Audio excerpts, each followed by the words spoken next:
Alhamdulillah nahmaduhu wa nasta'inuhu wa nastaghfiruh wa na'udzu billahi min syururi anfusina wa min sayyiati a'malina may yahdihillah fala mudhillalah wa may yudlil fala hadiyalah. Asyhadu an la ilaha illallah wahdahu la syarikalah wa asyhadu anna Muhammadan abduhu wa rasuluh. Allahumma sholli wa sallim ala sayyidina Muhammad wa ala alihi wa sahbihi ajma'in. Amma ba'd. Faya ayyuhan nas usikum wa iyaya bittaqwallah faqad fazal muttaqun.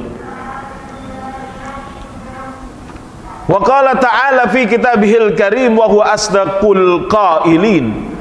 A'udzu billahi minasyaitonir rajim. Ya ayyuhalladzina amanu taqullaha haqqa tuqatih wa la tamutunna illa wa antum muslimun wa'tasimu bihablillahi jami'an wa la tafarraqu. Al-ayah. Sadaqallahul adzim. Allahumma arhamna bil Qur'an. Ma'asyiral muslimin wa zumratal mu'minin hafizakumullah. Kaum muslimin sidang Jumat yang dirahmati Allah, alhamdulillah atas izin dan perkenan Allah Subhanahu wa taala, siang hari ini kita bisa berkumpul di Masjid Al-Hamra yang mulia ini untuk menjalankan ibadah salat Jumat. Mudah-mudahan salat kita dikabul oleh Allah Subhanahu wa taala. Kaum muslimin yang dirahmati Allah, Allah Subhanahu wa taala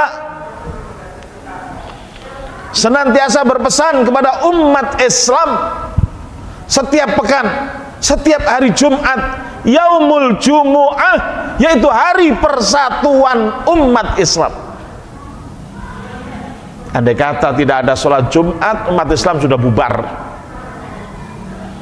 Jadi jangan coba-coba menghentikan sholat Jumat. Itulah hari persatuan umat Islam. Allah berpesan agar umat Islam senantiasa beriman dan bertakwa kepada Allah Subhanahu wa taala. Umat Islam agar menjaga dirinya dari murka Allah, dari jurang neraka jahanam. Bagaimana caranya? Allah kasih tahu, wa'tasimu bihablillahi jami'an wa la tafarraqu. Al-ayah. Berpegang teguhlah kalian dengan tali Allah semuanya. Jangan berpecah belah. Tinggalkan tali-tali yang lain, baik tali kanan maupun tali kiri, yang itu akan membuat kalian terpecah belah, menjauh dari ajaran Allah Subhanahu wa taala. Islam adalah harga mati.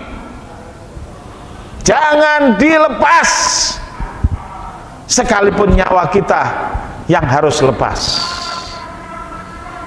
Allah sudah pastikan hal itu.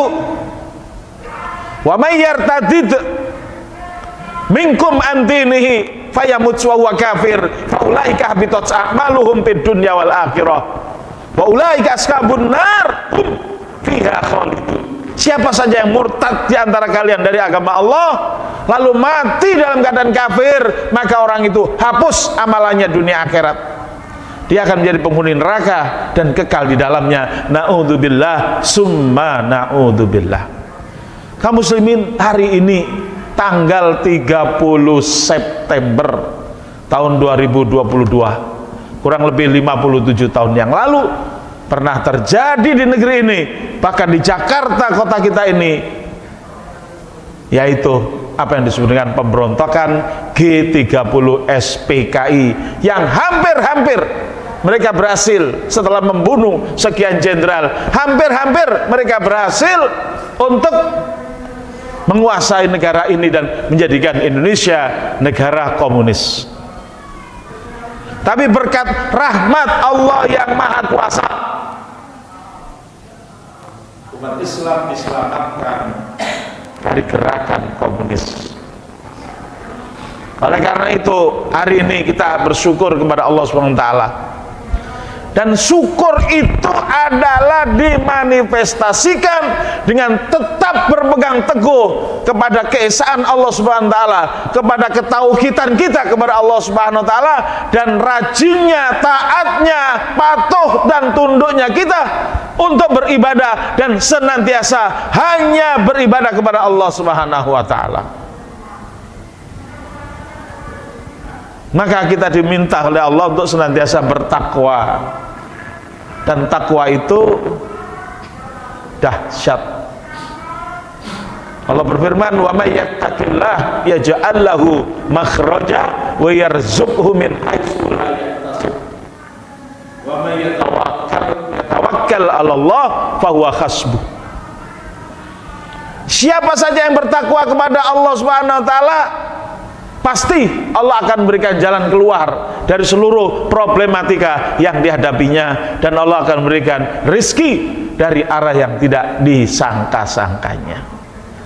Dunia boleh mengalami krisis, katanya tahun 2022 ini akan dimulai selama 10 tahun depresi, Great Depression, seperti yang pernah terjadi tahun 1929 sampai tahun 1939 yang berujung pada Perang Dunia Kedua, sehingga kalang kabut seluruh pemerintahan di seluruh dunia, termasuk pemerintahan di Indonesia. Tapi sebenarnya jawabannya sudah ada.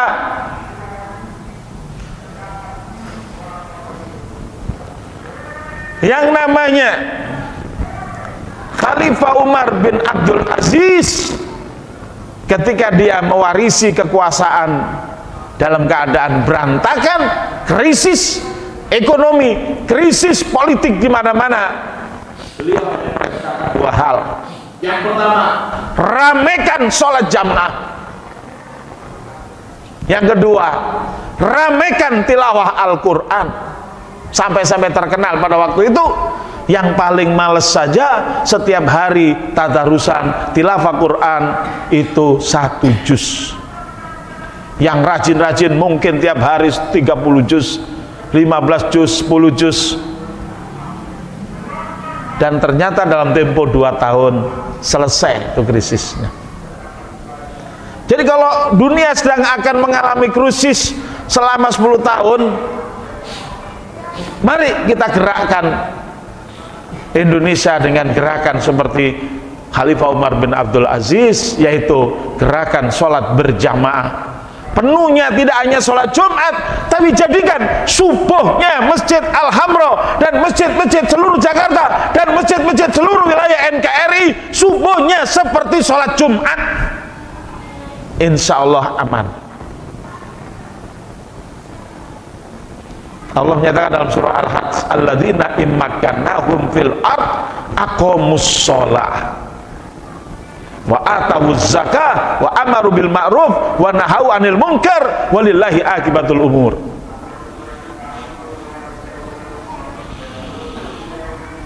Orang-orang yang kami kokohkan kedudukan mereka di muka bumi, mereka menegakkan sholat jamaah.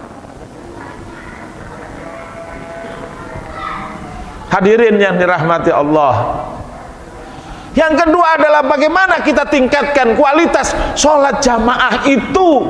Inti daripada sholat jamaah adalah dibunyikannya kalam Allah.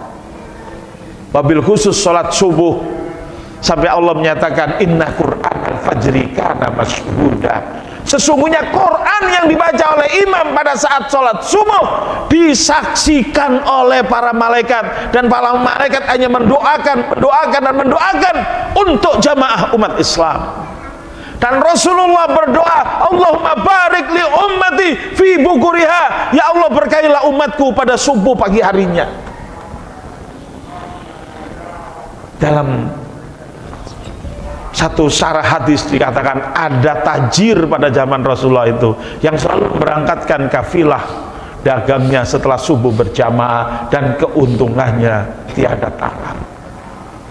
Jadi insya Allah tidak akan ada krisis kalau kita tetap tunduk dan patuh kepada Allah Subhanahu wa taala.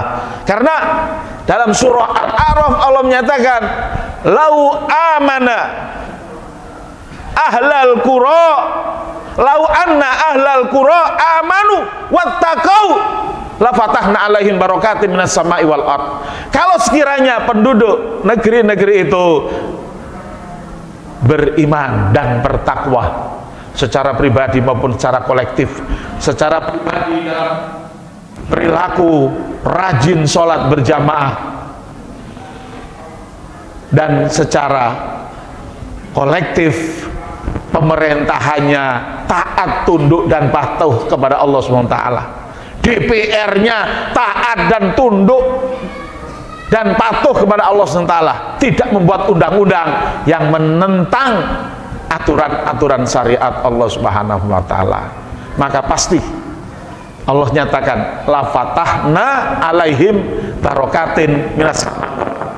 Sungguh akan kami buka pintu-pintu keberkahan baik dari langit maupun dari bumi. Oleh karena itu kaum muslimin, mari kita bersama-sama dalam sebuah gerakan untuk memenuhkan masjid-masjid kita dan untuk menghidupkan rumah-rumah kita maupun masjid-masjid kita menjadi buyutun munawwarah wa masajidu munawwarah, rumah-rumah yang bercahaya karena qiraatul Quran, dan masjid-masjid yang bercahaya karena qiraatul Quran. Ini yang harus kita kembangkan. Kita nggak perlu pusing sama PKI, sama komunis, sama apa itu, bengek, nggak usah kita hiraukan.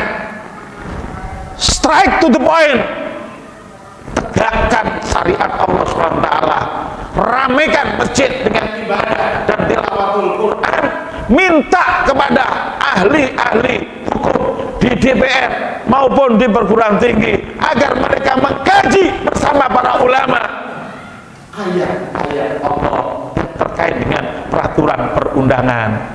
Mari kita reformasi peraturan perundangan kita dengan ayat-ayat Quran. Insya Allah hasilnya adalah keberkahan dari Allah Subhanahu wa taala. Nabi bersabda, "Innallaha yarfa'u bihadzal Quran aqwaman." Sesungguhnya Allah akan mengangkat derajat nasib bangsa-bangsa manapun bihadzal Quran, dengan Quran ini. Quran dan karena mereka mengamalkan Quran. Barakallahu li wa lakum fil Qur'anil azim wa nafa'ani wa iyyakum bima fihi minal ayati wa dzikril hakim wa taqabbal minni wa minkum tilawatahu innahu was-sami'ul 'alim. Aku qauli hadza wa astaghfirullah li wa lakum. Allahumma shalli 'ala sayyidina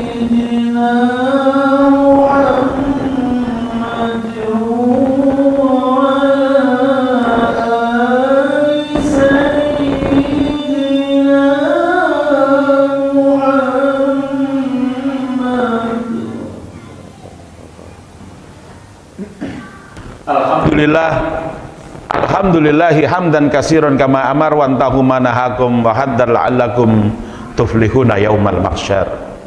Asyhadu an la ilaha illallah wahdahu la syarikalah wa asyhadu anna Muhammadan abduhu wa rasuluhu khairul khalaiqi wal bashar. Kaum muslimin dan jemaat yang rahmat Allah, mari dalam khutbah kedua ini kita memohon kepada Allah Subhanahu wa taala agar negeri kita diselamatkan dari pemimpin-pemimpin yang menyesatkan, yang disebut oleh Allah alam taro tahukah engkau ilal ladzina badalu nikmatallahi kufran wa halu qawmahum darul bawar. Tahukah kalian siapa mereka itu yang telah mengganti nikmat Allah dengan kekufuran? Harusnya bersyukur kepada Allah dengan datangnya syariat Allah melalui baginda Nabi Muhammad SAW, malah mereka tolak, mereka ganti dengan kekufuran, dan mereka itu membawa kaumnya kepada jurang kebinasaan, yaitu neraka jahanam. Ayat ini ketika tentu berbicara tentang Abu mungkin masih ada Abu Jahal versi Indonesia. Mereka yang membawa ke neraka. Oleh karena itu ideologi apapun sebenarnya sekarang ya, ini gampangannya. Satu, ideologi Islam yang mengakui adanya Tuhan Allah Subhanahu wa taala dan mengakui kekuasaan Tuhan, kekuasaan Allah Subhanahu wa taala, yang itu diungkapkan dalam pembukaan Undang-Undang Dasar bahwa Indonesia merdeka berkat rahmat Allah yang Maha Kuasa. Ideologi kedua, yang tadi ideologi yang benar, ideologi kedua ini batil, yang mengakui adanya Tuhan tapi nggak mengakui kekuasaan Tuhan. Ini tidak diakui oleh Islam dan tidak diakui oleh Undang-Undang Dasar 45. Nggak ada Undang-Undang Dasar 45 yang berbunyi berkat rahmat Allah yang tidak kuasa, itu nggak ada. Yang ada berkat rahmat Allah yang Maha Kuasa. Ideologi ketiga adalah ideologi komunis yang menyatakan bahwa Tuhan itu tidak ada, apalagi kekuasaannya.